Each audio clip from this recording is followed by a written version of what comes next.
My name is Puya. I'm the co-founder and CEO of MatchNice, and today we're giving a quick rundown of a case study webinar with Tim Turner. As I mentioned, I'm the co-founder and CEO. Tim, it's so good to be able to connect with you and to share your experience. Do you want to just give a quick hello, a quick intro, who you are, and what is Satisfeed and the mission that you're delivering every day? Sure. I'm Tim Turner. I am founder, chief hunger fighter for Satisfeed. We are a food pantry. We are located northeast Atlanta in a town called Swanee. Prior to COVID, we were serving 40 families 2 Saturdays a month. And we had 19 refrigerators and freezers that we were serving the food out of. Uh, and COVID hit, and we went to over 400 families a week, 20,000 pounds of food or more, and we looked like a food processing facility because we had four refrigerated containers, two dry containers, forklifts, delivery trucks, and so that was back in 2020, and we're here today discussing what's next. Yeah. And Tim, appreciate that. As someone who also lives in the metro Atlanta area, it's really special to be able to do this with a local nonprofit leader.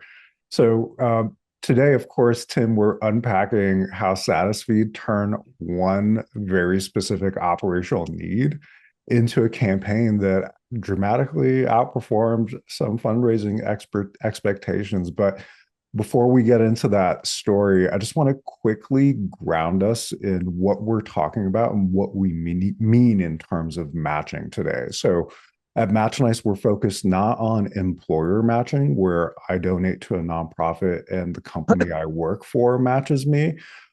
Instead, we're social matching, where Tim, any organization can turn any donor, any board member, any business owner, any community partner directly into a matcher on their website. So for Tim, this is what your donation page looked like, right? We had the matching banner that was live and playing with your existing Give Butter donation form. So all of your donors could see what match was active, the progress against that match, the multiple what's remaining in a countdown that built urgency, who the matches were to build social credibility, a gift counter that also gave your donors a sense of that gamification and community, and this trust badge that just signals that, like, hey, this is real. So, Tim, as we're looking at this, like, and thinking about the alignment that went into building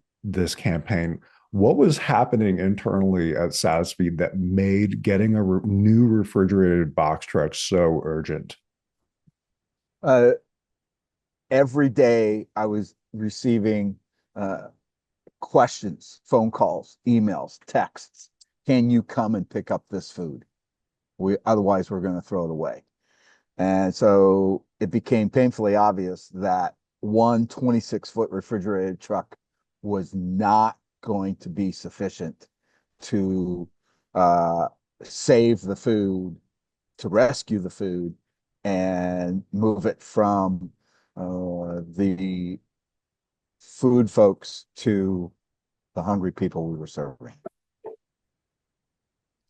And one of the most powerful takeaways from this campaign for Satisfeed for us was the power of anchoring a campaign around one specific need. What was your experience with that?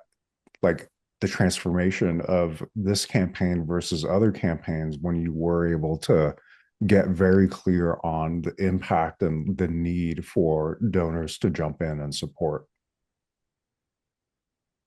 It was a fine balancing act. And by that, I mean, I saw the need, I felt the need had been expressed to me Then it was my responsibility to figure out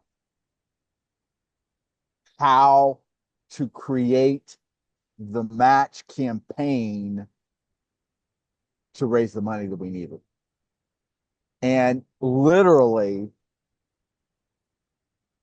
when y'all called me, the solution became very obvious. And from that point forward, it was, we were in lockstep. You would ask me to do something, and I do it, and then we go on to the next step. We go on to the next step. And uh, once we went live, it was, I was on pins and needles. Yeah, so we took things a step at a time. One of the things we focus on is making matching really simple and bite-sized in the approach. When you said once the match went live, like you were on pins and needles, like what changed for you? Was that anticipation? Like, oh my God, is this gonna work? Like we've made appeals to matchers, we've got those commitments down. Describe that feeling of like what changed for you once the match went live. I made specific appeals to a specific group of supporters. And when we went live, I had not received a response. And I, so then, uh, after we made the specific appeal to that special group, we then launched an email campaign to the rest of our donors and to our community at large, asking them to help us get this truck. And just every 4 or 5 days, we would send out an update. We'd send out another ask, and if I'm not mistaken, Puya, it ran for 3 weeks, Yeah, that's right. and at the end of 3 weeks, like a couple of days ago, I got I got a donation from one of the specific people I had reached out to, and then I got a check in the mail from another specific person that we had reached out to, and it was like, Yeah. It's like an interesting experience that happens, especially when organizations run their first matching campaigns, because it's your first go. You don't really know what to expect, right? There's high hopes, high anticipation, but it's like the proof is in the pudding. Like it's really what happens once that match is live and the results that you get. In terms of making those appeals, Tim, to get that match secured, one of the biggest challenges that nonprofits face is finding and securing matches. I know we built like a case statement that you were able to share with your matchers to tie not just the ask to donors to a very clear outcome, but to tie the matching funds to like that goal. How is that experience of like actually making the appeal and securing the matching dollars for you? the more laser focused you are, the more doors that will open. Um, a general, please don't take this in the wrong way. A general appeal, it's life giving. You need to do the general appeal. The match is the difference between uh, a sharpshooter and a person handling a shotgun. And the match, for me, it was a relief. It was okay, it's a short window. I go all out for the well. You could compare it to the triathlon, Yeah, and you know your last let's see, you start with the swim, then you go to the bike, and then you go to the run. that's it. Yeah. And so when you get to the run, it's that you kick in, even though you don't know how you're going to kick in, and you finish. And that's what the match is like.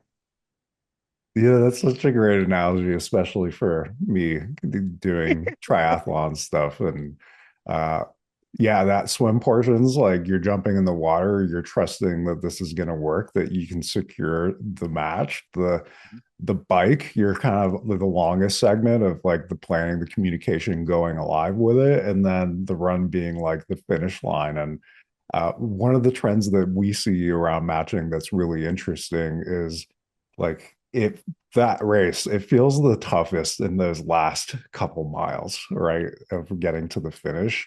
But that's where like the most amount of support and donations typically come through because the urgency around that match becomes much higher. So appreciate you like sharing the reality of what that felt like as a first time kind of matching run. And that the last couple miles ended up being quite exciting. So when we look at the case study, and this is on our website in a lot more detail, it was really cool to see what happened, right? Like comparing the same period as last year, 33 times more year over year campaign revenue. We saw a 12x increase in your gift size, 12x increase in the total raised online. What I would love to see was that 29% of the people who donated against the match were first time donors. And then the other 29% were also re-engaged lapsed donors, people who hadn't given to the organization in 1.5 to 4 years. So, you know, once the donations started coming through and you got to see some of the results happening in real time, like what was that biggest shift that the campaign created for you?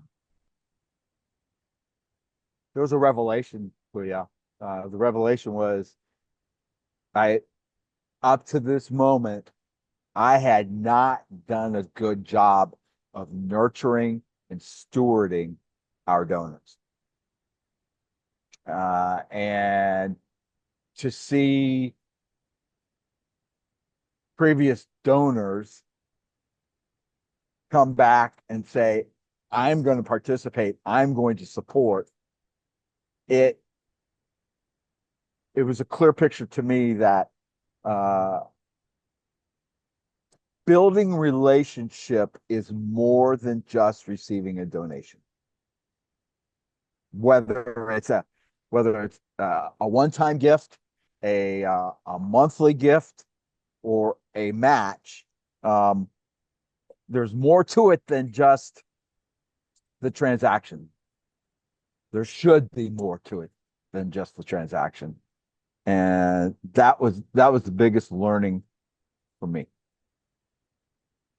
That's awesome. And I actually just want to stop sharing the screen so we can continue the conversation just without the distraction of some of the data and the great outcomes that we got from that. Um, Tim, like based on that experience, you mentioned the stewardship, the importance on relationships. Like, how did you see the match play a role in reinvigorating and re-engaging your approach to stewardship? And would you approach fundraising differently now after this experience? Oh yeah. Um, First and foremost, uh, I needed to get past myself and intentionally engage our donors. Intentionally, because Some of our donors were guests receiving food early on. Then they hopped out of their car and said, how can we help? So they became volunteers as well as guests. And then some of those volunteers became supporters. And so that journey, um, this match uh, opened my eyes to the importance of knowing and understanding the journey, and then telling that story just like I just did. Yeah. It's um, one of our donors uh, was uh, was a backdoor neighbor in the office complex that we were working in. And one Saturday morning, three of their employees came walking across the parking lot with big eyes and big questions. And one thing led to another, and they reported back. And a few months later, we received a donation. So it's the foundation is relationship. We can have we can have all the technology in the world. We can be using text. We can be using email. We can be using handwritten notes. We can be using postcards, direct mail, connected TV. The list just goes on and on and on. But at the end of the day, if you haven't made the effort to build relationship beyond the dollars and cents, then everything else is just glitter, and chasing the newest piece of technology. It's it's not sufficient. It's not. Oh, it's not satisfying. Satisfeeding. Sorry, I love to do puns. Yeah, the focus on relationships is real, right? Like on my podcast, The Nonprofit Lab, one of the biggest recurring themes, right? Like we can't treat donors like walking ATMs, right? It's Right. really around that relationship. And what I love about what you said, Tim, is not just thinking about donors as a record in your CRM, but like as whole people, like your neighbors, your community, people you're Mhm. serving, thinking about the donor journey beyond the online donation and how they're interacting with your brand, whether it's stepping into a museum, or, volunteering to help pack some food or delivering food, or adopting a dog, whatever that is, like really thinking about the mission beyond the screen. And it's something that we say all the time to nonprofits. Like MatchNice is a tool. Like this is the technology, but what makes it really powerful is the strategy, the storytelling, the connection back to the people. And matching can be a space where you can build that community. There is a shared sense of contribution that I'm not alone in this, and that we're working together to create a bigger impact, which I think is really powerful. I totally agree. Totally agree. Tim, what would you say surprised you most about donor behavior with this matching campaign?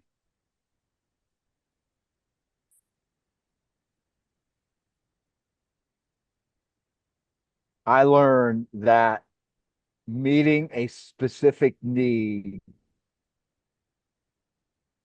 is much more valuable, much more.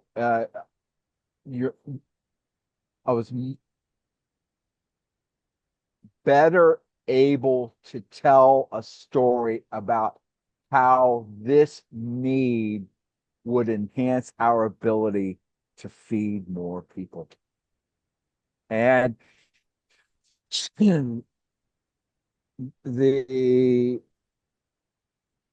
ancillary uh, win for me is that it frustrates me to no end to know that over 60%, yeah, over 60% of the food in the United States, no, I'm sorry, over 40% of the food in the United States is wasted. And it by us getting that other truck, we were able to fight food waste. We were able to make a dent. And not only do we fight food waste, but we were able to fight hunger simultaneously. And that connection and understanding to the impact you were working to create, I think, built such a stronger foundation for a compelling reason to give the connection directly to the gifts that were made and the initiative that you were taking. So, um, Tim, freaking awesome. I appreciate you sharing that. And what I want to do is for our attendees, thanks for staying on with us. We will end on time. If you'd like to drop any questions into the chat, please do so now. We'd love to create the space to answer those. And in the meantime, while those are coming in, if there are any questions, we'd love to hear them. Tim, what would you say to a nonprofit leader who thinks that this might be too ambitious for them? Because I remember when we first started talking, you were like, I am a team of one doing all of this. Like, we were there to support you through and through, but like MatchNice and everything aside, like what would you share as maybe words of wisdom or encouragement, lessons you learned that might help answer the question, like, is a matching campaign something that we should consider this year?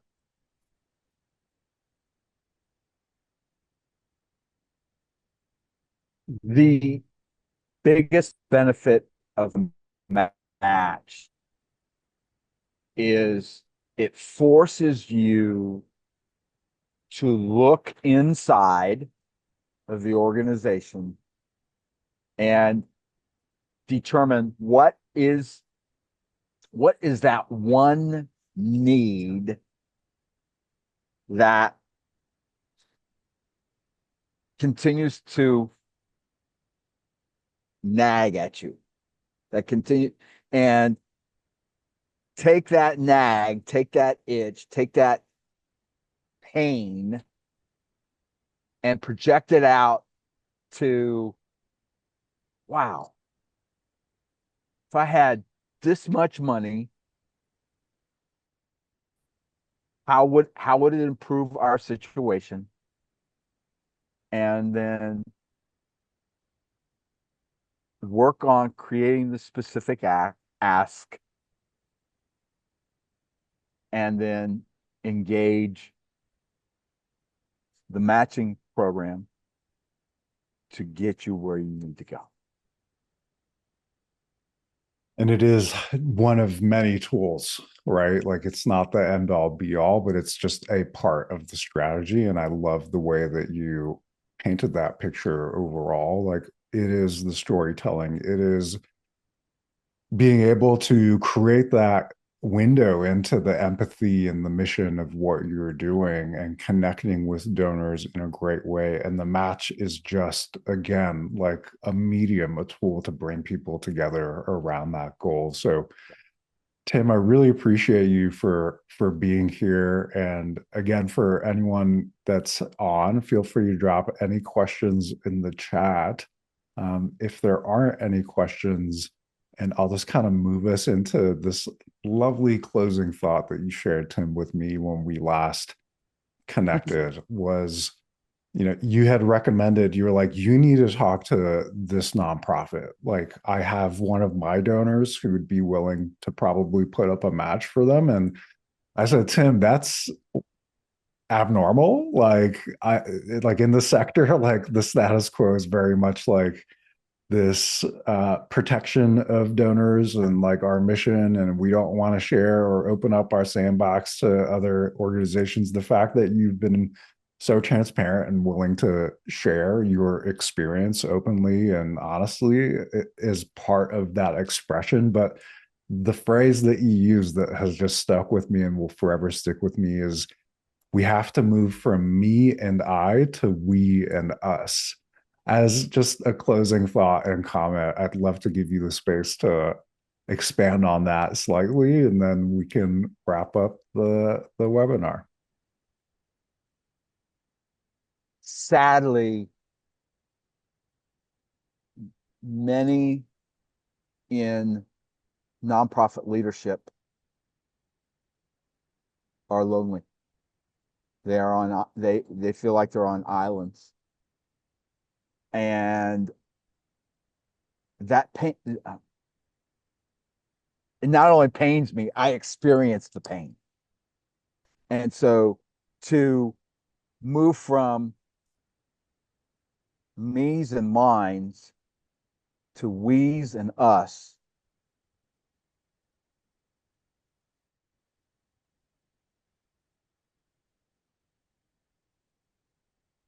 we can do far more to make an impact than I. Beautifully said, Tim. And thank you for sharing that with me, with everyone that's joined as well. And for anyone who's watching the recording, we'll be sharing this out. Like, I hope you feel just the heart that's behind this. And it's a big part of why I love doing what we do at MatchNice, is getting to support leaders like you and breaking down some of those barriers. Tim, any final plugs that you want to make about satisfeed.org? Any kind of final thoughts on the organization and what's next before we wrap? What's next is very interesting. As I mentioned at the beginning, we were a walk-in food pantry 2 Saturdays a month. Then we went to a weekly drive-through food pantry. We are moving from the drive-through food pantry to a walk-in client choice free farmers market. That's our next step. That's a dream I've had really since we started serving people. Yeah. And it's coming. It's just taking longer than I wanted it to. Well, it's an honor to be a part of that journey. Everyone, thank you so much for joining. If you're interested in learning more about Satisfeed's approach, check out their website, satisfeed.org. And if you're interested in chatting with me about just matching strategy or whatever that is, feel free to drop me a message to my email. It's right there. Shoot me a message on LinkedIn, go to our website, book some time with us. We're here to help. Tim, thank you so much. Everyone who joined, thank you so much. Wishing everyone a blessed rest of the week.